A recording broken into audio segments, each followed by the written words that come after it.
আমরা সিরিজ কাটায় আসলাম, ওখানে ভালো কিছু করছি, আর ওখানে ওয়ার্ল্ড কাপটা হবে, এই জন্য আরো ভালো লাগছে যে আমরা একটা ভালো সিরিজ খেলছি। Tamim is a good leader and he's shown that in the last 1 year or so. নিশ্চয়ই একটা সিলেক্টরের একটা খুবই আনন্দের সময়। আলহামদুলিল্লাহ, ফার্স্ট অফ অল আলহামদুলিল্লাহ, এত সুন্দর একটা আমরা সিরিজ কাটায় আসলাম, ওখানে ভালো কিছু করছি, আর ওখানে ওয়ার্ল্ড কাপটা হবে, এই জন্য আরো ভালো লাগছে যে আমরা একটা ভালো সিরিজ খেলছি। আলহামদুলিল্লাহ। পুরো দল নিয়ে কি বলবেন আসলে আপনার নেতৃত্ব, যেভাবে আবরার, রিজান সবাই আসলে যখন যার প্রয়োজন সবাই যেভাবে পারফর্ম করেছে?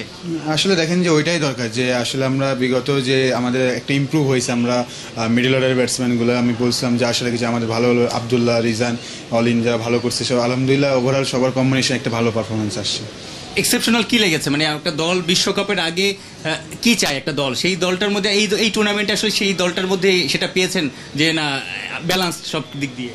আমার কাছে মনে হয় যে দেখেন যে বিপদের সময় যেমন আমরা স্ট্রাগল করছিলাম, যে সময় ওগুলো এসে রাতুল কয়েকটা দুইটা ম্যাচ অনেক ভালো জিতাই দিচ্ছে, যেটা কিনা অনেক ভালো কিছু, ইভেন কি লাস্ট ম্যাচ দেখছেন যে রিজান যে ম্যাচটা করছে, এরকম যে আসলে যখন টিম স্ট্রাগল করে তখন যে একটা কেউ এসে যে ভালো একটা পারফরমেন্সকে টিম জিতাবে, এটাই আসলে বিষয় আমার কাছে মনে হয়। হ্যাঁ অবশ্যই, কারণ কি দেখেন যে সব কিছু উপর আল্লাহ হাতে ফার্স্ট অফ অল, আর আমরা ওইভাবেই ট্রাই করতেছি, ওইভাবে প্রিপারেশন আমাদের সব কিছু ওইভাবে আমরা দেখতেছেন যে এক বছর ধরে আমরা যেভাবে হার্ড ওয়ার্ক এবং আমাদের সব কিছু দিক থেকে মেন্টালি ফিজিক্যালি সব দিক থেকে আমরা ওইভাবে চিন্তা করতেছি যে না আমরা ওয়ার্ল্ড কাপটা নিয়ে চিন্তা করি। অবশ্যই, কারণ কি ও দেখেন যে আসলে একটা মানে pace bowling allrounder, as a pace bowling allrounder অনেক ভালো একটা মানে সিরিজ কাটাইছে, এবং এটা খুবই ভালো লাগছে যে আমরা as a pace bowler allrounder ও যে ইনিংসটা খেলছে আসলে খুবই দরকার ছিল ফাইনালে।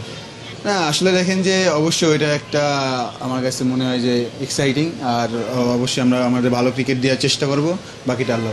না অবশ্যই, কারণ কি দেখেন যে আপনি যখন সাউথ আফ্রিকা অবভিয়াসলি তারা একটা বড় টিম, তাদেরকে আমরা যেভাবে ফার্স্ট সিরিজ এবং তাদের মাঠে ইভেন এবং জিম্বাবুয়েতেও আমরা তাদেরকে হারাইছি, এটা একটা কনফিডেন্স প্রত্যেকটা মানুষের মধ্যে আমরা বিল্ড আপ করে। আর আমরা যেটা আমি বললাম যে আমরা আসলে অ্যাজ এ টিম হিসেবে যে হার্ডওয়ার্কটা করতেছি গতদিনে, কোচ সবাই আছে, সিলেক্টর, আমরা যেভাবে কষ্টটা করতেছি, এটাই আসলে সেই বেনিফিট দেখতে পাচ্ছেন আপনারা। Coach, how do you rate this team? They played really well in the different condition and challenging condition. Yeah, I think as a team, I think we performed really well. It was a long, tiring tour. We played 11 games in 30 days, so it was not easy with all the travel and cricket and training and all that. It was a tough tour.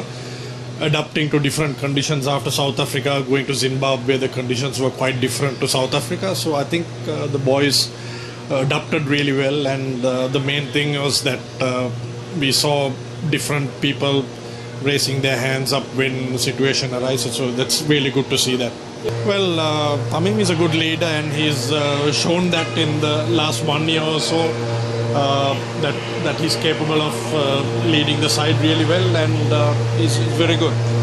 Do you think when you wear this Tigers jersey or when you work in Bangladesh, luck is there for you? Well, I'm not a person who believes in luck. I believe in hard work. So I think the boys have done a lot of work in the last 1 year or so. And now I think it's our time to, sit down and plan things out and, be smart in the options that we are taking and go out in the next 6 months with a good plan. Coach ক্যাপ্টেনের কথা শুনলাম, সিলেক্টররাও তো নিশ্চয়ই যখন এরকম শিরোপা জয় হয় তখন আপনাদের তৃপ্তি লাগে যে না ভালো দল গড়েছি, সাফল্য পেয়েছি? নিশ্চয়ই, আসলে আমাদের জার্নিটাই ছিল একটা ওয়ার্ল্ড কাপের প্রিপারেশন জার্নি, এবং অনেক কিছু আমরা এখান থেকে ফাইন্ড আউট করতে পেরেছি। সাপোজ বোলাওয়াতে কীভাবে খেলা হবে, ওই সময় বৃষ্টি কি না, সেসব কিন্তু কোনো সর্ট আউট করতে পেরেছি। প্লেয়াররা ভালো খেলছে, নিশ্চয়ই একটা সিলেক্টরের একটা খুবই আনন্দের সময়।